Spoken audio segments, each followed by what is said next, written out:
We have George Salas on the line. George, I really appreciate your time. And I'm going to direct people right off the bat to your. I really like these URLs and web pages because I'm thinking about setting one up myself. Actually, I have one for the podcast, but not personally. So if you go to georgesalas360.com, it's going to give you a list of all of his URLs to all of the places you're going to find George. Kind of a quick and easy way to connect with him on short-term rentals. And he actually has on August 30th of this month, we're going to have 5 Houses to Freedom short-term rentals seminar that he's going to be putting on. So check that out as well. Is there a unique URL for that, George? Absolutely, Jack. It's 5, the number 5, houses, the number 2, freedom. 5houses2freedom.com. Thank you. Yeah, I'll make sure to have that link in the show notes, and we'll be sharing that information out as well. But George, we always start these interviews off with at the beginning.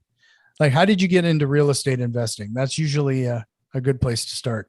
Sounds good. I'll break it down, man. I'll be happy to share. I'll do like a 4 minute like story breakdown, and I'm gonna go back to where my journey really started, Jack. Okay, so it started when I was 6 years old. Right, I'm sitting in the living room with my parents, and my parents bring me in, my brother and I, and then they say, well, George, you're gonna go back to your grandma's with mom. So I thought we were visiting grandma's, right? So we go, and my parents get a divorce. We don't get to say bye to my father. So we're in this main city of Lima, Peru, where I'm from. And my mom and dad are just getting a divorce, right? And I don't get to see my father for 9 years.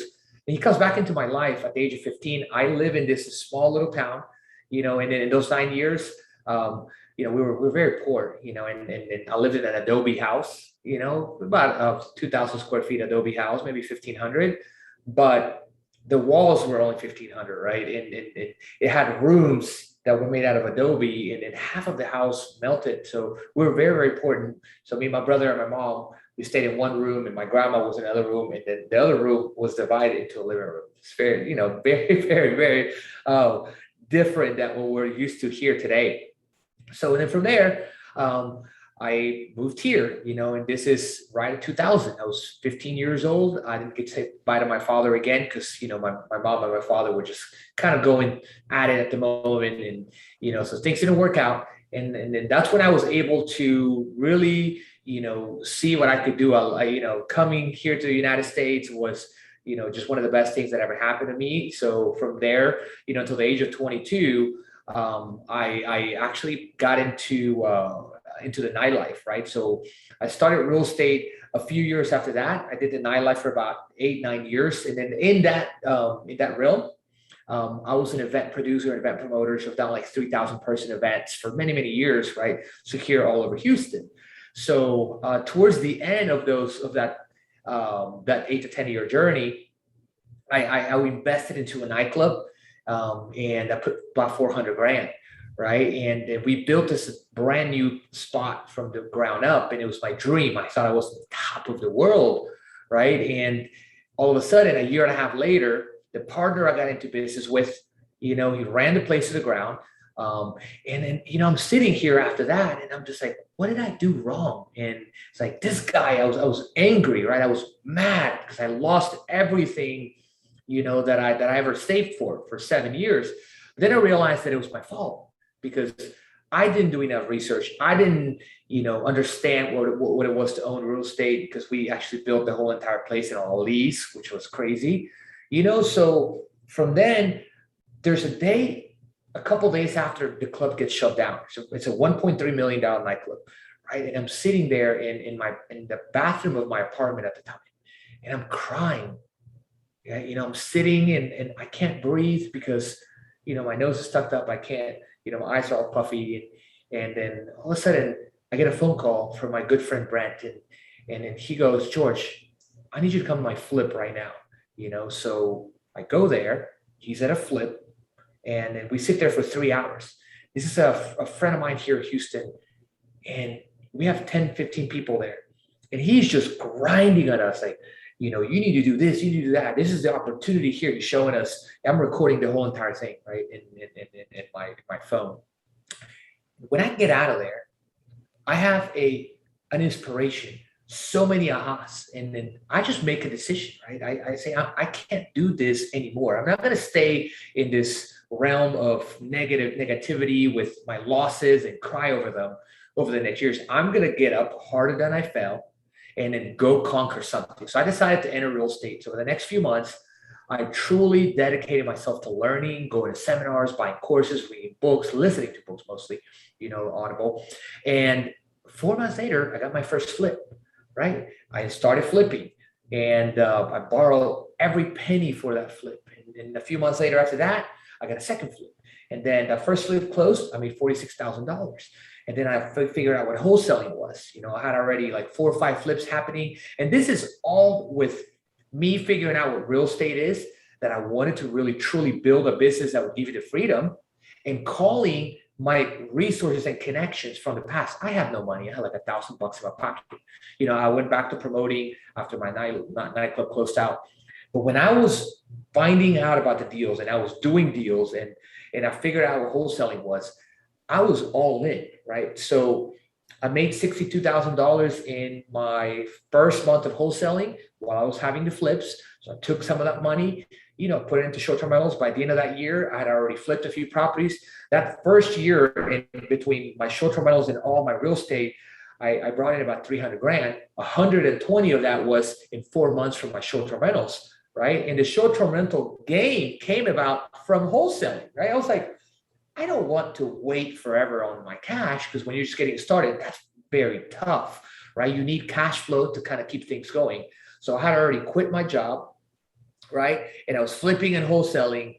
And then I started doing the short-term rental thing, right? I rented properties to rent. I didn't buy them yet. The flips that I was doing, later on, I was able to refinance them, right? So, and that's how I got started. From then till now, we're operating 50 plus short-term rentals. We're going to do 1.7 to 1.8 million dollars by the end of this year. And I've helped hundreds of real estate investors will achieve financial freedom through, teaching them how to start a business in short-term rentals. So yeah, and just to remind everybody, just leading into that, again, it's 5houses2freedom.com for the seminar that's coming up at the end of the month. So I want to backtrack there just a second because of what you said. You have, it's obvious you have had a lot of experience with branding and marketing. How has that translated over to your real estate investing? Great question, Jack. So when I first launched, I met a guy named Ray Perez. He's my mentor today, but back then he was a branding guy to me, right? And I went to the Houston Expo. That's where I met him. This is 2018, maybe in October or November, right? This is just when I was getting started in real estate. And I made a decision. I was going to join his branding program because I was all about branding, right? When I did, my entire marketing, when I was a marketer for events, it was all about branding your event, marketing your event. So I knew I needed to identify myself as the real estate guy, as the short-term, not the short-term rental guy yet. So I took the leap of faith and I worked with Ray, and he helped me brand all across my platforms, right?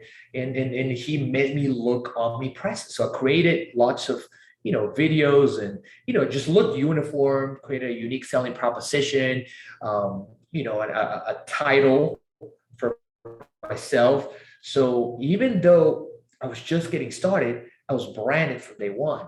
And then that attracted people. So when you brand it, right, and then you portray an image of, I can help this other person, because branding is going to let your clients or possible client know how you can help them, right? Mm-hmm. You just, boom, it gets you instant credibility, instant trust, instant likeness, and people do business with people they know, like, and trust. Right. So it's helped me tremendously to do more and more deals, more business, and today to get tons of hundreds of students, so that's how it's helped me. Yeah. Well, great. Love it. So, let's talk a little bit about the short-term rental game, because frankly, I think it really it seems to be dependent on your part of the world. You know, I don't think we didn't chat about this before getting on the call, but I'm up near Fargo, North Dakota, and I'm gonna say Okay. it's pretty Mhm. hard for me to do short term rentals in my area. There's not a lot of attractions in my part of the world unless you want to Mm. be frozen half to death. Um, where did you decide to have your short-term rentals, and what were your deciding factors? So my number one deciding factor was I was wholesaling. I needed cash to live on. I wanted to quit my job. So when I wholesaled four or five, three, four properties in that 1 month, July, I quit my job, which was promoting someone else's club again, right? Went back to it Mm, after we shut it down. Um, that was the main deciding factor. I need consistent and stable cash flow. So that's when I made a decision. I decided to do it in Houston via the rental arbitrage strategy, which is where you rent a property and then you sublease it or you rent it. So you rent oh, to rent and you post it and list it in these short-term rental platforms and these OTAs that allow you and bring you and market your property, right? So that was a deciding factor. And the city is still Houston and all surrounding cities, and we have students all over, the United States. So we don't necessarily have properties all over the United States, but that doesn't mean that we don't know how to, analyze a property because tech tells you everything today in the short-term rental world. sure. Yes, sir. So do you still do that today, where you find a vacant apartment and essentially rent it and then turn it into a short-term rental? And are there any restrictions that people, maybe there's some agreement in your lease that doesn't allow you to do that type of thing? Yeah, we do a lot of that, but we don't do any apartments, Jack. We do all single family residential, right? All Okay. houses. And we had 35 apartments and we got rid of 90% of them. The reason why is because apartments are, can bring you a decent amount of cash, cool, for the same amount of work and just a little bit more investment on the leasing part, right? We can make 5 to 10 more times the cash flow, right? So an apartment can bring you 500 to $1,000 a door. Cool. That's on average. It could be a little more, it could be a little bit less. A house could bring you $3,000 to $5,000 a door, right? Which Mm, is 5 to 10 times. So we decided to make the changes, and it's worked ever since then. Before the pandemic, our numbers were about $60,000 a month. We just hit 175,000, right? So over sure. a year period, we tripled the income, and then we tripled our profits. Yeah, right. So we even more than tripled it because our income now, we're paying same amount of rent or we're buying, right? We do both. We both strategies. We purchase and we also rent. Majority of portfolio is going to be rental, but we also have a bunch that we bought. And then we just look at it. Hey, are we going to make 5x our rent or our mortgage? And then when you do houses, you can 5x it, right? But Okay. when you do apartments, you can, because of the price per square foot of an apartment, it's going to be always higher, and then the ability to not add any more value and many other reasons. Houses are just more profitable, right? And even though they're bigger, they're the same amount of work. The only thing that differs is just you're going to have maintenance and you're going to have less maintenance just because of the real estate, right? It's bigger, but the amount of interaction, you have more clients at an apartment, right? Way more. It's kind of like running a hotel, a bunch of apartments. I used Mm, to I used to run a bunch of apartments, and then I had people in there. But if an apartment brings me 500 to $1,000 a month net, and I'm managing, right? I have 20 of them, that's 5 to 10 grand. Cool, right? But if an apartment, actually that would be 10 to 20 grand. So, but if a house brings me the same house, right? I move those 20 apartments and I get 5 houses. Each house brings me $8 to $10,000, right? So you do the math, right? You have 8 to 10,000 times 5, that's 50 grand. And you have, maybe 1,500 or whatever, for an apartment. maybe $2,000. So you're going to have way more, and then your rents are way less, your mortgage is way less. So your profit margin is going to be much higher just because your multiplier, your expenses are way less in houses if you do the deal right. Right. No, I think I might have miscommunicated my question there, because what I took it as is that you are actually renting an apartment unit, furnishing it, and then turning it into a short-term rental. Yeah, that's what we did. That's what we did at the beginning.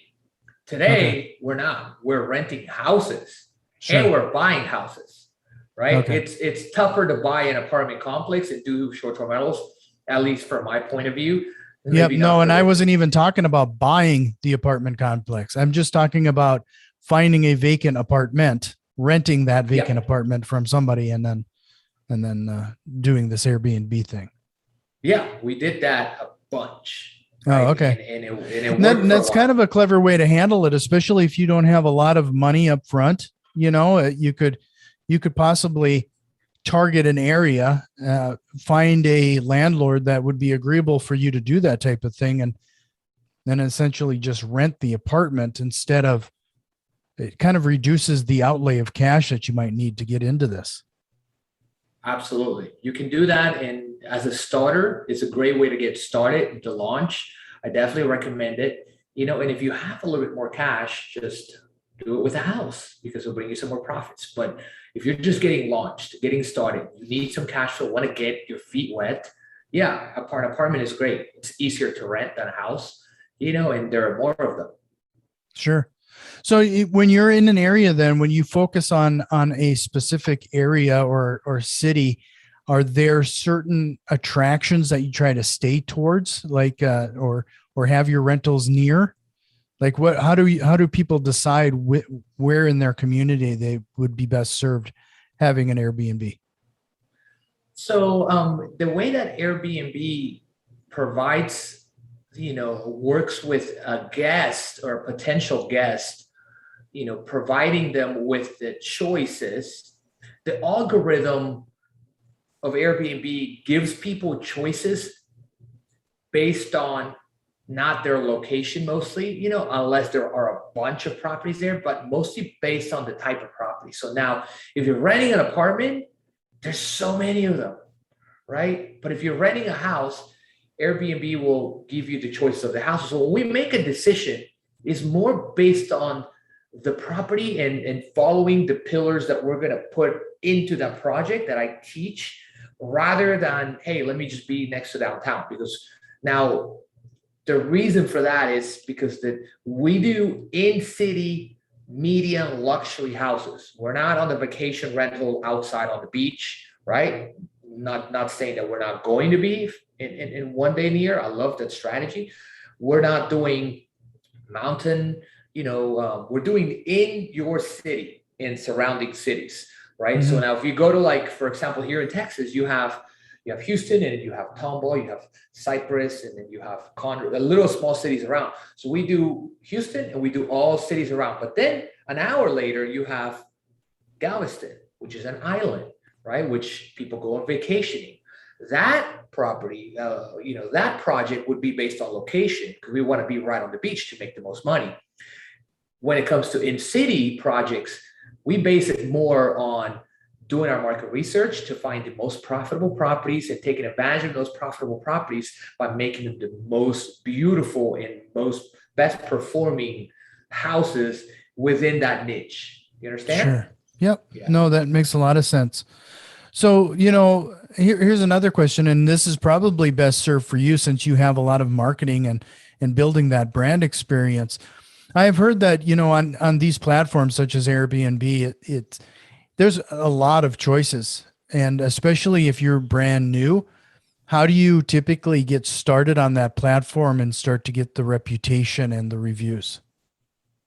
Well, first of all, it's all about your property, right? It's the first point. If you just go get a regular house or a regular apartment, you're going to be a regular listing. So we focus on creating unique properties, unique listings, so we can give unique experiences. If we create a unique listing, that has a unique selling proposition and a target audience, so a target guest that we've defined prior to launching, then it will get those guests in, will attract the right clientele, aka, right? And then we will get better reviews, right? So we start with the end in mind, creating a unique property, and then delivering that unique property to a small group of guests that will be, could be like working traveler, right? Or it could be families, or it could be, wedding people, or it could be, couples or something, right? That travel or whatever. But we create the property based on the guest, based on the avatar, and then that gives us better results. So we're essentially going niche, right? More niche. Sure. So can you give an example of some of those amenities and how you've made these an experience? Give us an example of one of your better producing properties and how you've established its niche. Absolutely. So we have a property in the north of Houston, right? It has a pool, and then we serve families, right? So that's a pool. So what we did is we put in, baby cribs and all these family stuff, right? Baby cribs and changing stations, and then you put a bunch of seating, high chairs. So now you're catering to them, right? And then now, when people look for this, we title it that way, our photos look that way, our marketing looks that way. And then now we're in a niche that provides an environment of fun, but also family, where you have plenty of seating, right? And then you also have the amenities for the family, and you can use these things for, to take care of your family. So now it's a smaller niche, the niche we love, right? So those are some amenities. And now when people book, they're going to pay a higher price because you're niche. Right. So, and if you have a regular house, the same house, if you remove, some of the kitchen appliances and all the baby stuff, and then let's say you just have a pool and you don't put any furniture out there or seating, and you won't get the number, you won't get that price. So, but how your property performs, Jack, is not just based on the property or the location. It's kind of a combination of 5 or 6, very specific things, right? Very specific points and elements. And when you combine them, they all work together. They kind of support. And I call them the 5 pillars of short-term rental success, right? So if you have them all nailed down, and they would just work along with each other, right? So let me just give you an example of what I mean. Mm-hmm. If you have a house, and the house caters to families, right? And then you have all these amenities, but your pictures don't show it, right? And their pictures you're marketing, and your title doesn't say it. It doesn't matter that you have them, because no one's going to see them, right? If you have a property that, that has all that, and you do have them on your photos, but then when the customer, the client, arrives to the property, and they're going to be like, wait, the picture's here, but it's not at the house. It's the reverse, right? Mm-hmm. Then they're going to give you a terrible review, so it's not going to perform well, right? So they all work with each other, your interior design and all that. So we got the formula down. Sure. What are a couple of those other pillars of success when it comes to short-term rentals? Sure thing. I'll be happy. You opened a can of worms there now. That's okay. No, I love talking about them, because they're truly the 5 major keys to winning in this business. And people think of the smaller, everything else is the smaller tactics, right? Mm-hmm. And sometimes if strategy kills tactics, right? And what kills the strategy, right? What kills the strategy? Well, Tyson's. Say that again. I said strategy kills tactics. What kills the strategy? Culture. My mentor always says that. She said, culture kills strategy all day long. So I completely out of, you're telling me earlier, like, hey, I'm gonna get out of subject. I just thought about that. I got out of the subject. No, every time I hear something like that, I think of Tyson's quote. Everybody has a plan until they get hit in the face. Right. Exactly. Yep. That's what it is. So anyway, I'll tell you the 5 pillars, right? Pillar number one is understanding your market, the supply versus demand. What are the most profitable locations and properties? Sometimes it's just pockets, right? And how to find those properties, right?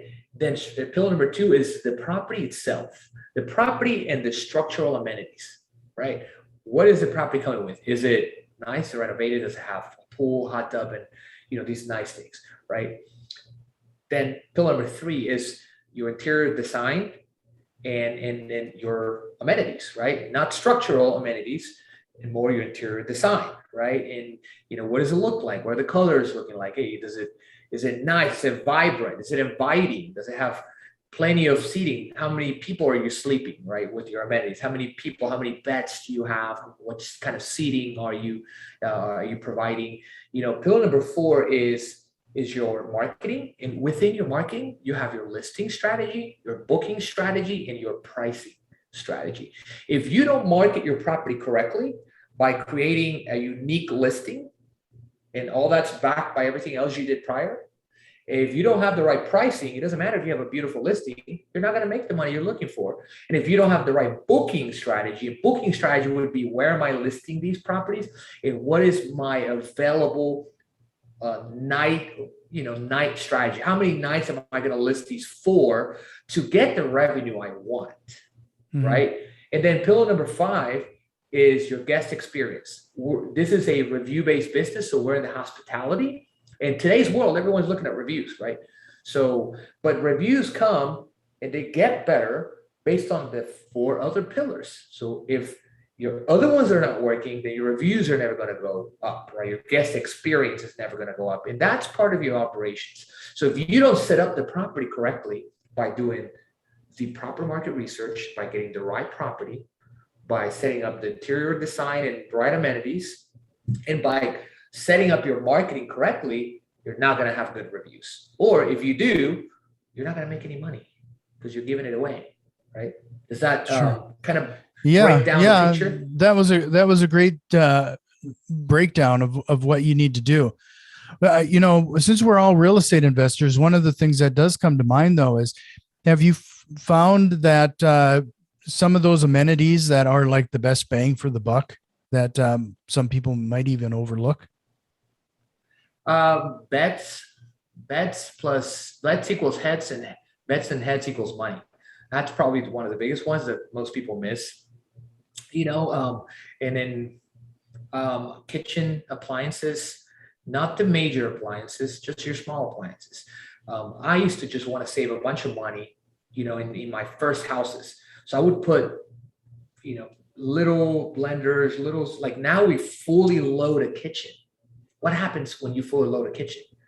We're catering to families. What does a family do? They want to cook, right? So if we don't provide a fully loaded kitchen and they don't see it in the pictures and it's not listed, then they're not going to go book your property. And then it's going to stay open and someone else is going to book it. They're not going to pay. A family's looking for tons of kitchen amenities, places for their kids to sleep in, comfort, space, a washer and dryer, everything, right? And people nowadays, they have the ability to pay. So people are paying us $800 to $1,000 a night on some of these properties.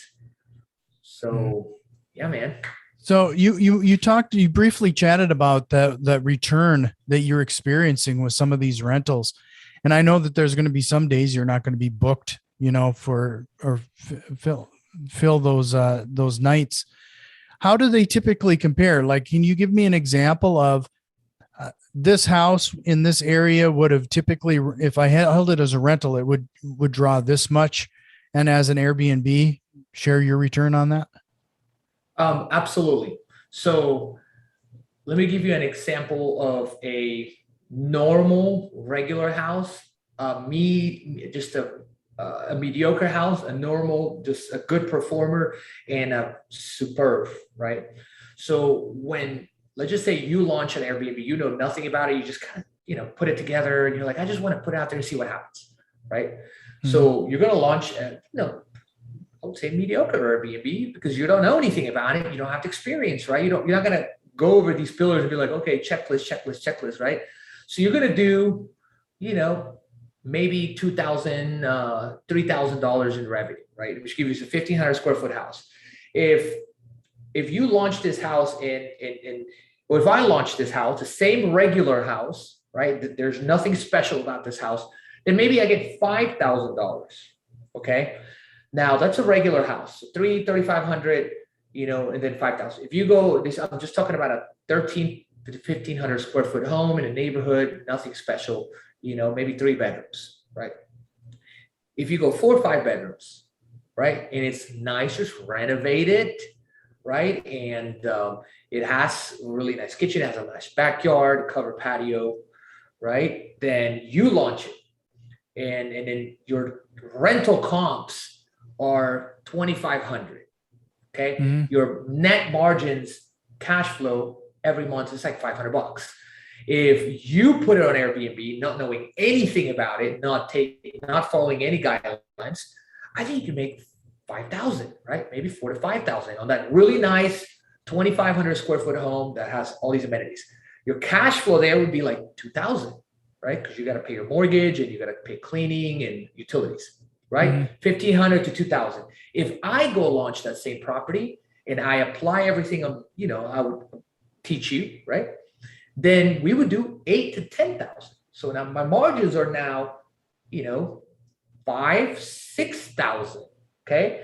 Now if we pay our own management company, maybe 4,500. Okay. So now the difference between you and I is that you launched the house, you didn't price it correctly, you didn't have the proper photos, right? Maybe you didn't portray or showcase what you needed to showcase, and people weren't booking for the high, right? You didn't do the right booking strategy, right? You didn't put the right amenities, the right number of beds. So all these little things affect the outcome. But when I do it, because we've already done it so many times, we know it's kind of, it's all a repetition for us, right? We're just kind of improving our process every single day. So now let's talk about a superb high-end home, right? If you launch a high-end home, let's just say your mortgage is $3,500, okay? Or both of our mortgages. If you launch a high-end home that has a pool, super nice, you don't know nothing about it, but the property already comes extremely nice, and you don't put as many amenities. That alone is going to give you a little bit of a surge, right? So you have a surge because you have all the amenities, so brand new. People like cool on Airbnb, right? Short-term rentals. So the cooler, the better, right? So let's just say you make $8,000 to $10,000, but I can go to this same property and you'll be happy with that, right? Because your cash flow will be 4,000 to 5,000. I could go and take this property and make $17,000 to $19,000, $20,000, right? Because I'm applying all the other principles, right? That I just keep repeating. So that's the difference between the types of properties at 3 different levels, right? A mediocre 12 to 1,300 square foot, a nice regular 2,500 foot house, and then a super nice 3,000 square foot home with all the amenities and fully loaded, but maybe not all the small stuff that I'm telling you, but just the property itself is nice, right? So those structural amenities already come and give you that surge, to where if you're launching this small little property, you don't get the surge because there's no attraction, right? And then the difference is I'm applying the principles and I'm just going through a checklist, and then you don't know, and then you might be missing a few things, so your revenue is going to be less. So that's the difference when it comes to performance of a listing between someone that has done it a bunch of times, someone that doesn't. Now, can you get it to 15 and 20? Yeah, by tweaking and by testing and by adding things, by removing things, just like any other business. Right. No, yeah. One of the things that I've experienced or I've seen is that a lot of when it comes to Airbnb, some of the margins kind of get chewed up with any kind of turnover. But based on what you're talking about, if you can achieve these type of margins, you're probably not having that issue. I had the issue that you're mentioning when I was doing the apartments, right? Because your expenses, when I was starting to hire people, my expenses started accumulating. So I started making way less profit. But today I have 25, maybe 27 employees, but our houses are bringing in way more. So the margins are bigger and our expenses are still here. So and then the whole entire strategy walks around, or just is basically focused on figuring out how to create a short-term rental listing that produces 5 times your mortgage or rent, right? And then you do it by exactly what I just kind of described, right? Your strategies, your pillars, tweaking things over time. You could really essentially get a property to perform 5 times your mortgage or rent like that, in a matter of 30 to 60 days, right? By tweaking things. So does that make sense? Yep, it does. So no, just to remind everybody, if you want to connect with George, head over to georgesalas360.com. It's going to be where you'll find all his shareable links, and you can connect to him in a bunch of different ways. And if you want to learn more about short-term rentals, head over to 5houses2freedom.com and register for his upcoming seminar. But before I let you go, George, I have one last question for you. Yeah, absolutely. is there a question you wished I would have asked you here today?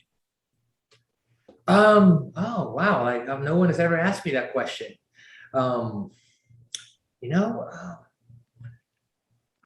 sometimes people ask me, what was that one tipping point? And I always ask the tipping point to, anyone that I meet that's successful, right? That I build a relationship with. What was your tipping point? So if you asked me that question, I would have said that the tipping point was figuring out what I needed to do between, when COVID hit, when I had 35 apartments, and then really digging into my entire business model, seeing that when you go with apartments, or when you go with the small margins and just scared, because that's what I did. I was starting and I was scared. I was just like, let me just try apartments, I didn't have a lot of money either. But that's the tipping point. So how did you manage through COVID and those things?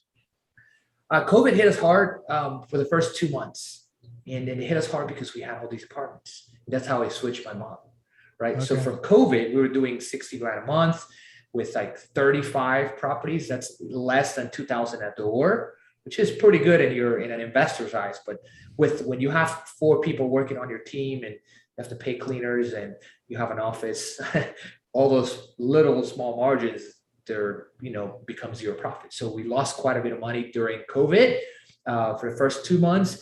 And then we evened out. And then that's when as soon as COVID hit, I started doing lots of research to figure out what was the problem. And I realized that just my business model was wrong. I only had 5 houses, and those houses were winning, but my apartments were losing, right? And and I didn't realize that I just needed to make that change. So we've been making that change ever since. We're launching 6 houses this month. So we're, improving every single day, Jack. So no, I appreciate that. And that's really timely. So it's good to hear. Thank you, brother. So again, I really appreciate your time. You're always welcome back. And this has been a great conversation. Thank you, Jack. Appreciate you.